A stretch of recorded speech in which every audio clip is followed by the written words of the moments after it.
오늘은 종려주일입니다. 예수님께서 십자가에 달려 죽으시기 한 주일 전에 예루살렘에 입성하신 날이 종려주일이지요. 예수님이 예루살렘 입성하실 때에 수많은 군중들이 손에 종려나무를 들고 호산나 다윗의 이름으로 오시는 이여 호산나 외치면서 예수님의 예루살렘의 입성을 환영했습니다. 그들의 외침을 쉽게 말하면 이런 내용이죠. 메시아여 우리를 구원하소서. 이렇게 외치면서 예수님을 환영했습니다.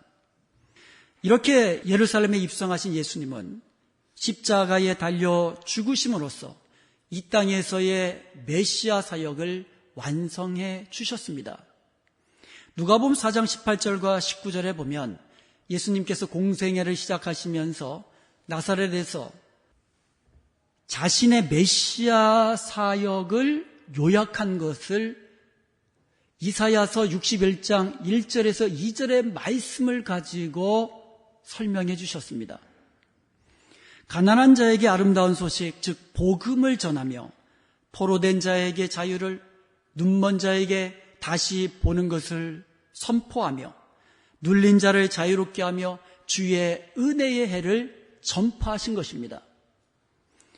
이것은 메시아를 통하여 자유와 회복과 치유의 역사, 곧 구원의 역사가 이루어질 것을 예언한 말씀인데, 이러한 예수님의 메시아 사역이 예수님의 십자가를 통하여 완성된 줄로 믿습니다.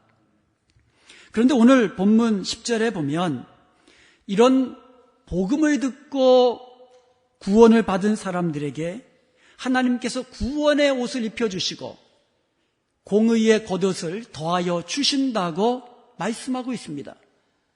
그러므로 오늘 말씀을 중심으로 예수님을 믿고 구원함을 받은 성도들에게 주어진 구원의 옷과 공의의 겉옷이 무엇인지, 그리고 어떤 의미를 가지고 있는지 살펴봄으로써 말씀의 은혜를 나누기를 원합니다. 옷은 그 사람의 신분을 설명해 줍니다. 결혼식장에 가면 누가 신부인지 금방 알 수 있지요. 신부가 입은 그 드레스를 보면 저 사람이 신부구나 금방 알 수 있어요. 왕과 신하들이 함께 어울려 있다 하더라도 사람들은 저 사람이 왕이구나 금방 알 수 있어요. 왕이 입은 옷을 보면 그 사람이 왕이라는 것을 우리는 알 수 있다는 것입니다. 그래서요, 신분이 바뀌면 제일 먼저 옷이 바뀌게 되는 거예요. 여러분, 감옥에 갇혀있는 죄수들은요, 입는 옷이 따로 있죠. 그래서 그 죄수복에는 이름이 적혀 있는 것이 아니라 번호가 적혀 있습니다. 그래서 그 사람의 이름이 아니라 번호로 불려져요. 그러다가 그 사람이 감옥에서 풀려날 때에는 죄소복을 벗어버리고 이제는 자유인이 입는 새 옷으로 갈아입습니다. 그리고 그 사람은 그 사람의 원래 이름으로 불리우게 됩니다. 그런데 아무나 죄소복을 벗고 새로운 옷을 입을 수 있습니까? 광복절 특사라는 말이 있습니다. 광복절이 되면 대통령이 특별 사면자 명단을 발표합니다. 그러면 그 명단에 포함된 그 사람만이 감옥에서 풀려나와서 자유인이 되는 거예요. 누가 죄소복을 벗고 새 옷을 입을 수 있습니까? 자유가 선포된 사람, 자유가 선포되어 자유함을 얻은 사람만이 새 옷을 입을 수 있는 것이에요. 그렇다면 오늘 본문에 나와 있는 구원의 옷과 의의 겉옷은 누가 입을 수 있습니까? 자유가 선포될 때 입을 수 있는 거예요. 그런데 아무 때나 자유가 선포되지 않습니다. 자유가 선포되는 특별한 해가 있습니다. 자유가 선포되는 그 해를 가리켜서 오늘 본문 2절에서는 여호와의 은혜의 해다 이렇게 말하고 있는 거예요. 여호와의 은혜의 해. 이것을 문자적으로 풀이하면 하나님께서 모든 사람들에게 값없이 베푸시는 은혜의 해라는 뜻입니다. 당시 구약의 배경을 가진 사람들은요, 여호와의 은혜의 해가 선포됐다라고 할 때에 그 의미를 금방 알 수 있었습니다. 이 말은 레위기서 25장에 나와 있는 희년을 가리키고 있는 말이기 때문입니다. 레위기 25장 8절과 9절에 보면 이렇게 기록되어 있습니다. 너는 7 안식일을 계수하였지니, 안식일은 7년째 되는 해를 안식년이라고 합니다. 안식년을 7번 계수하라 그랬어요. 그러면 몇 년이 지난 겁니까? 49년이 지납니다. 이는 7년이 7번인 즉 몇 년이 된다고요? 곧 49년이라. 그리고 나서 이제 그 다음 해가 시작이 됩니다. 그러면 50년째가 시작되는 해, 그 해가 7월입니다. 유대력으로. 그 해 7월 달에, 그리고 7월 며칠 날에, 열흘날 7월 10일은 속죄일이니 너는 뿔나팔 소리를 내되 전국에서 뿔나팔을 크게 불라고 이야기하고 있어요. 이게 희년에는 뿔나팔을 크게 전국적으로 모든 사람들이 들리도록 불라고 그렇게 명하신 거예요. 유대력으로 7월이 굉장히 중요합니다. 7월 1일이 유대력으로 새해가 시작되는 날이에요. 그래서 그 날에 뿔나팔을 붑니다. 새해가 시작됨을 뿔나팔을 통해서 알려주는 거예요. 뿔나팔이 어떻게 생겼냐면 이게 수염수의 이게 뿔처럼 이렇게 생긴 거예요.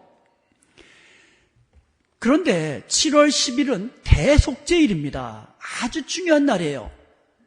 그런데 대속죄일 날에 희년이 되는 대속죄일 7월 10일 날에 뿔나팔을 크게 불었다는 거예요.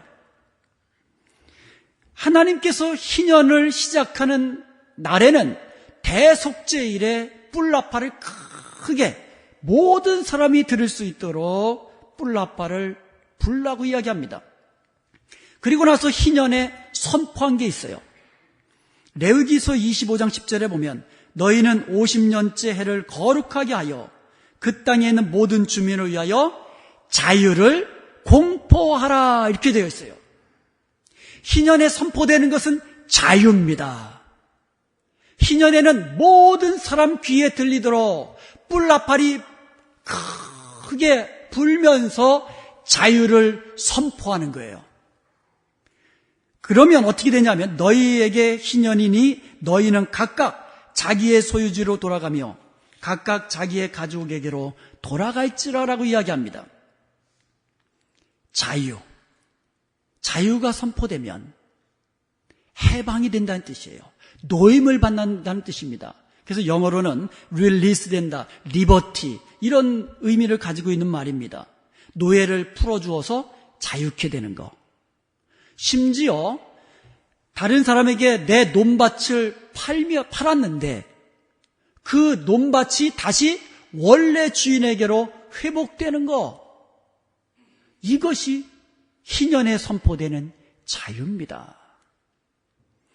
희년에 자유가 선포되면 원래 상태로 회복되는 거예요. 매 50년마다 돌아오는 희년에 속죄일에 부는 뿔나팔 소리가 자유가 선포되는 소리가 되는 것이에요. 땅도 원래 주인에게로 돌아갑니다. 종으로 팔려갔더라 할지라도 자유가 회복되는 거예요. 자유인이 되는 겁니다. 희년이야말로 가난한 사람들에게는 유일한 희망이었고 노예들에게는 자유인으로 돌아갈 수 있는 희망의 날이었던 것이에요. 이것이 바로 여호와의 은혜의 해, 희년입니다. 희년은 해방과 치유와 회복이 되는 날입니다. 마음이 상한 자를 치유하고 갇힌 자를 해방하고 모든 것 억눌린 모든 것으로부터 회복되는 그와 같은 기쁨의 날이 희년이 시작되는 날입니다. 하나님은 일찍이 희년을 선포하셨지만 이스라엘 사람들은 온전히 그것을 순종하지 못했습니다. 그래서 이스라엘은요, 희년에 선포되신 그 자유와 치유함과 회복을 이루지 못했습니다. 그래서 하나님께서는 메시아를 통하여 여호와의 은혜의 해를 성취하시겠다고 이사야서 61장 1절과 2절에서 예언해 주신 줄로 믿습니다. 누가복음 4장 21절에 보면 예수님께서 이사야서 61장 1절과 2절의 말씀, 바로 나사렛에서 있는 한 회당에서 읽으신 다음에 4장 21절에서 이렇게 선언하십니다. 이 글이 오늘 너희 귀에 응하였느니라. 예수님이 십자가에 달리시면서 외치신 소리가 있습니다. 다 이루었다. 그러므로 예수님의 이 선언이야말로 사탄의 종이 되었고 죄와 사망에 매여있던 모든 사람들에게 자유를 선포하시는 희년의 뿔나팔 소리인 줄로 믿습니다. 예수님의 선언, 오늘 너희 귀에 다 응하였다. 십자가 위에서 다 이루었다 하신 말씀이 바로 희년의 자유를 선포하신 뿔나팔 소리라는 것이지요. 자유를 선언하시는 우리 주님의 선포이신 줄로 믿습니다. 사랑하는 여러분, 메시아로 오신 예수님을 통하여 여호와의 은혜의 해가 시작된 것을 믿으시기 바랍니다. 예수 그리스도를 통하여 자유가 선포된 것을 믿으시기 바랍니다. 자유가 선포되면은요, 죄수복을 벗어버리죠. 그리고는 새로운 옷으로 갈아입는다고 했습니다.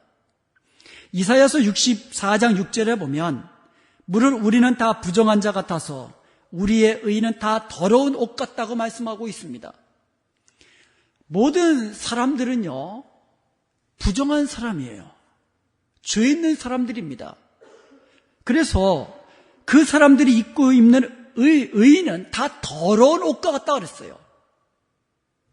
더러운 옷을 입고 있는 그와 같은 사람들이라는 것이죠. 흑암의 권세와 어둠의 나라에서 죄의 종으로 살던 사람들이라는 것입니다.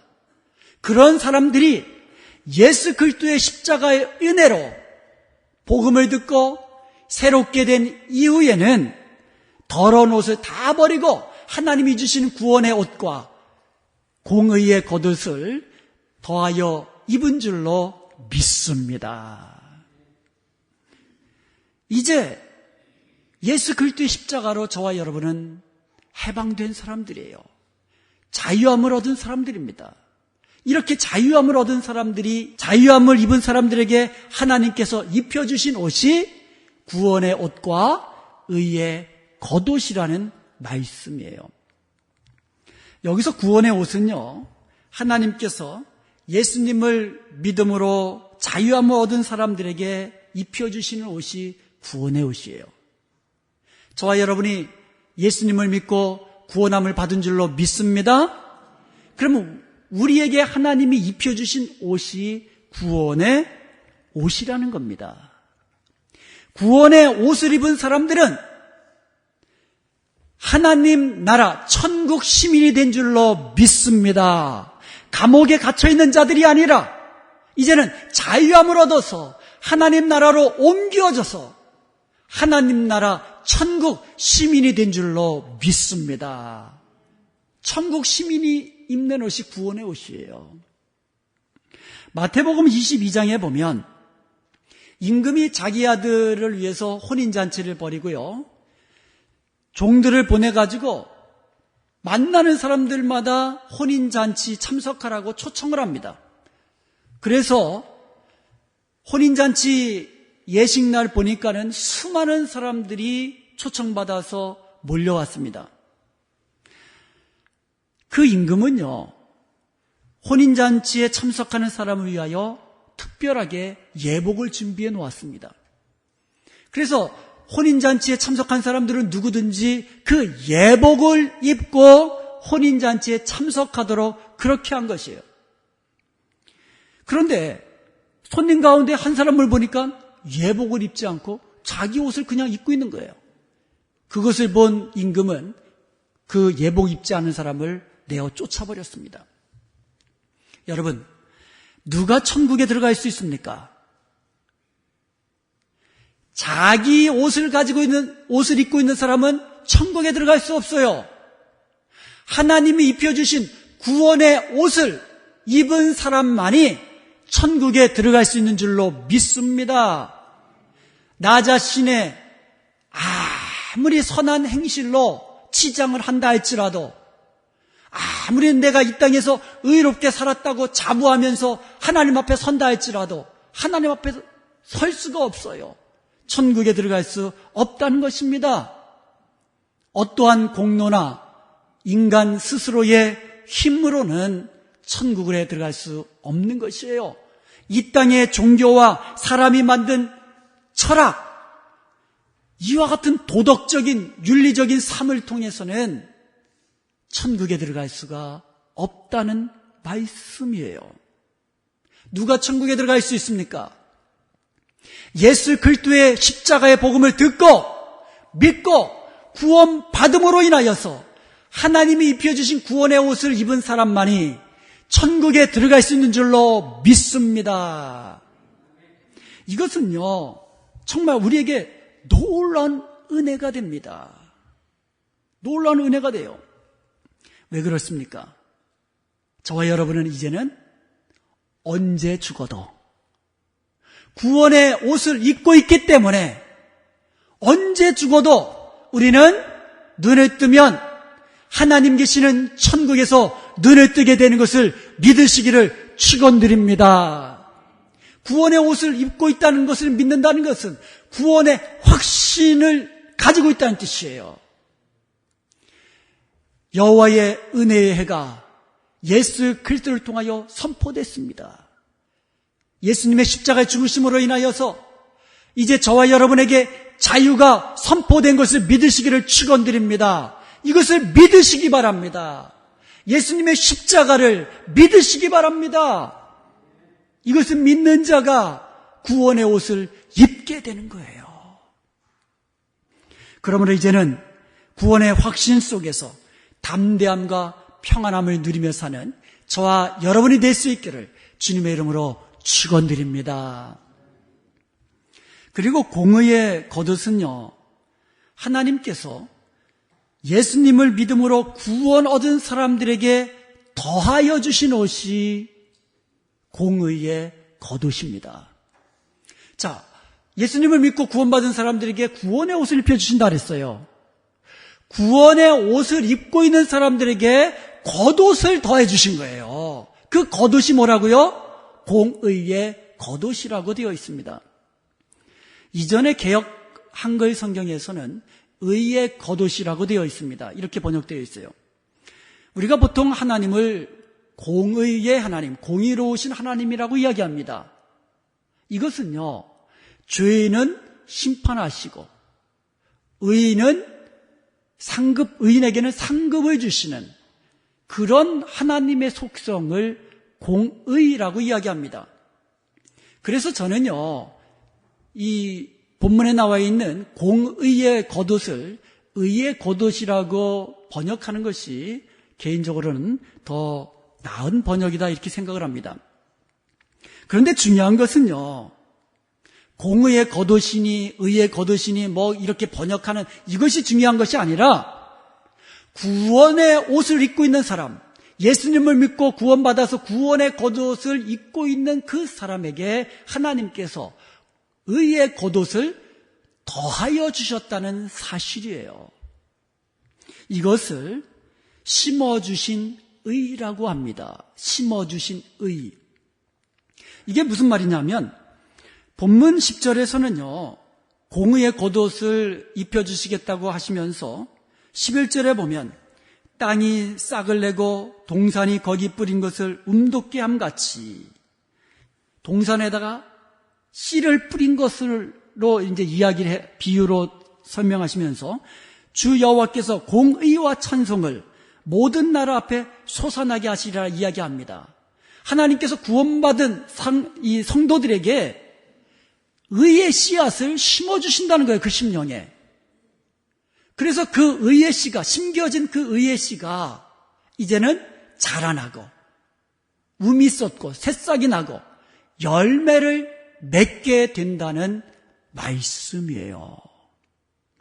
이것을 이 신학적인 용어로 성화라고 이야기합니다.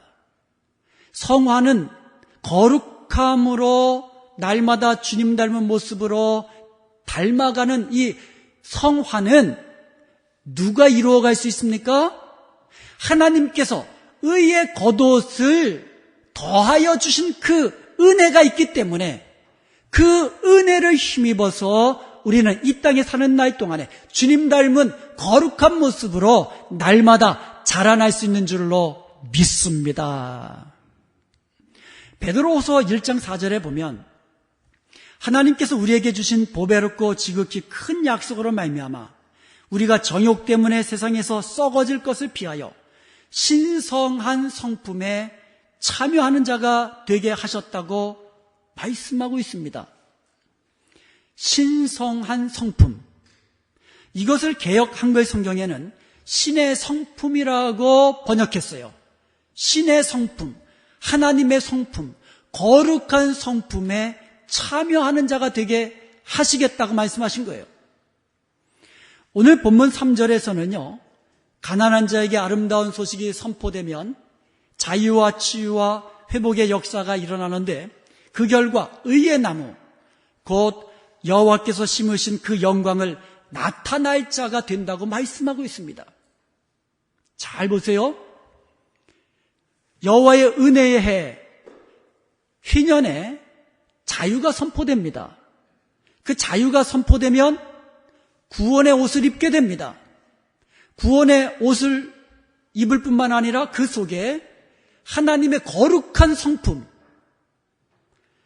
신의 성품, 의의 씨앗이 심겨지게 됩니다. 그렇다면 우리의 남은 생애를 통하여 우리 속에 심겨진 그 의의 씨앗이 새싹을 내고 열매를 맺어서 하나님의 영광스러운 성품을 드러내는 하나님의 거룩한 자녀로서의 삶을 살게 되는 줄로 믿습니다. 갈라디아서 3장 26절과 27절을 보면 너희가 다 믿음으로 말미암아 그리스도 예수 안에서 하나님의 아들이 되었으니, 우리가 예수님을 믿음으로 구원함을 받았으니 하나님의 자녀가 되었으니 이런 뜻이죠. 그 다음에 뭐라고 되어 있습니까? 누구든지 그리스도 합하기 위하여 세례를 받은 자는 그리스도로 옷 입었느니라. 저와 여러분은 예수님을 믿을 때에 구원함을 얻고 그리스도의 옷을 입었다고 말씀하고 있어요. 그런데 로마서 13장 14절에 보면 오직 주 예수 그리스도로 옷 입으라고 말씀하고 있어요. 예수 그리스도로 옷을 입었는데 또 예수 그리스도로 옷 입으라고 이야기하고 있어요. 이게 무슨 뜻입니까? 구원의 옷을 입었으니 이제는 날마다 의의 겉옷을 두르고 살라는 말씀인 줄로 믿습니다. 제가 중고등학교를 다닐 때에는요, 교복을 입고 다녔어요. 아침에 등교할 때 보면은요, 교문 앞에 선도하는 선생님과 고3 우리 그 형님들이 쫙 줄 서 있잖아요. 그래서 교문 앞에 들어가기 전에는 먼저 골목에서 모자도 반듯하게 쓰고 이게 옷도 다 반듯하게 입고 그리고 아주 호크도 딱 채우고 아주 단정한 옷을 입고 교문 앞을 지나갑니다. 그리고 나서 수업 이제 학교 생활을 할 때에는 아주 단정하게 학생 신분으로 그렇게 잘 지내죠. 그러다가 학업을 마치고 교문을 딱 나서고 나면 돌변을 합니다. 모자는 빼가지고 구겨요. 그리고 삐딱하게 씁니다. 그리고 옷도 위에 그 단추 한 2개쯤 딱 풀러가지고 딱 이렇게 좀 이렇게 보이게 하고요. 그리고 어떤 학생들은 신발도 꾸겨 신고 그렇게 다니는 학생들이 있었다라는 겁니다. 그러면은요, 학교 안에서의 모습과 그 다음의 모습은 완전히 달라지게 되죠. 옷이 변하면은요, 사람이 변해요. 여러분, 그 군인들이 정복을 딱 입잖아요. 그러면 군인 티가 납니다. 그렇습니다 하면서 예, 알았습니다. 이게 말투면서 행동하는 것이 저 사람 군인답네 이렇게 되죠. 그러다가 제대를 하고 예비 군복을 딱 입고 나면 사람이 돌변하게 됩니다. 사회에서 아주 반듯한 지위에 있는 사람도요, 예비 군복을 딱 입혀놓으면요, 아무데나 주저앉아요. 여러분, 옷이 그 사람의 행동을 좌우한다는 거예요. 다시 말해서 하나님께서 우리에게 의의 겉옷을 더하여 주신 이유는 거룩하신 하나님의 성품을 드러내면서 의로운 모습으로 살라는 하나님의 명령인 줄로 믿습니다. 의의 겉옷을 입었으니 의로운 거룩한 하나님의 자녀답게 합당한 자로 살라는 말씀이에요. 우리가요, 예수님을 믿고 구원함을 받았으면 우리 안에는 의의 성품, 하나님의 영광스러운 성품이 심겨졌다는 거예요. 여러분, 우리가 이사야서 61장의 말씀을 가지고 우리가 살펴보았잖아요. 자유함을 얻은, 구원함을 받은 사람들에게는 하나님의 형상으로 회복이 된다 그랬어요. 하나님의 영광스러운 형상으로 하나님의 자녀로 회복된다고 말씀드렸습니다. 바로 우리 안에는 하나님의 영광스러운 형상, 신의 성품이 심겨져 있다는 거예요. 그러므로 우리는 우리에게 둘러입혀진 이 의의 겉옷을 입은 자로서 하나님의 그 영광스러운 성품을 보이며 드러내며 살아야 될 줄로 믿습니다. 누가복음 15장 22절에 보면 이제 탕자가 아버지가 물려주신 재산을 가지고 멀리 떠나가지요. 거기서 쾌락과 자기 맘대로 살면서 모든 재산 다 탕진하고 거지꼴이 되어서 다시 아버지 집으로 돌아옵니다. 이 거지꼴로 돌아온 탕자에게 아버지는 종들에게 제일 좋은 옷으로 입히게 하십니다. 그리고 손에다가는 가락지를 끼워주십니다. 그리고 발에다가는 아주 귀한 그러한 이 존귀한 자가 신는 새로운 신발, 예쁜 새 신발을 신겨줍니다. 여러분, 여기서 제일 좋은 옷을 입혀 주었다는 것은 아들의 신분을 회복했다라는 뜻이에요. 그리고 손에 가락지를 끼워 주었다는 말은 아들이 아버지의 권세, 즉 아들의 권세를 다시 가지게 되었음을 의미하는 말이에요. 예수님을 믿고 구원 얻은 저와 여러분은 이제 거룩하신 하나님의 자녀들입니다.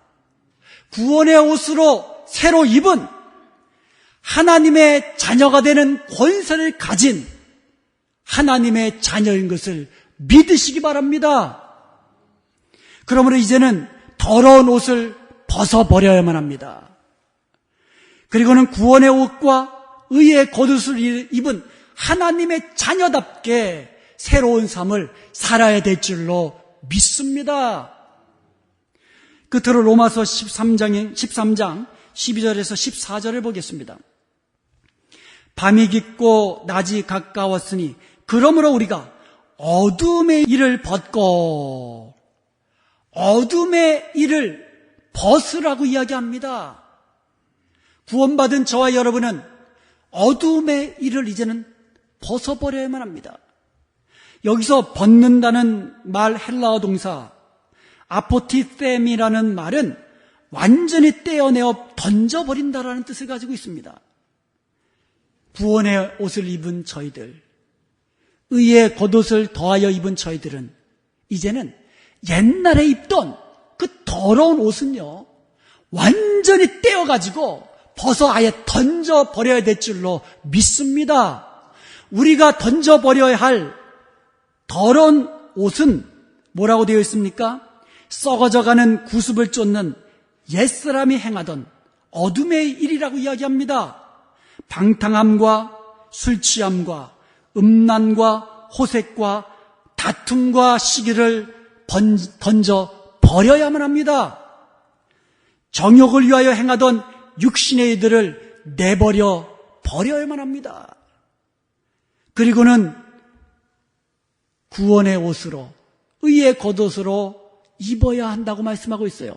여기서 입는다라는 말은요, 뭐 속에 잠기다, 그리고 점차 무엇이 되다라는 뜻을 가지고 있습니다. 다시 말해서 예수 그리스도로 옷 입은 우리들은 예수님의 생각, 예수님의 십자가 생각으로 푹 잠겨서 점점 예수 그리스도를 닮은 거룩한 하나님의 형상으로 날마다 살아가야 될 줄로 믿습니다. 이제 우리는 매일매일의 우리의 입술의 말과 우리의 마음의 생각과 우리가 손과 발의 모든 행실이 예수 그리스도의 거룩하시고 영광스러운 그 성품을 본받아서 우리의 남은 생에 우리 하나님이 기뻐하시는 복된 삶, 영광스러운 삶이 될 수 있기를 주님의 이름으로 간절히 축원드립니다.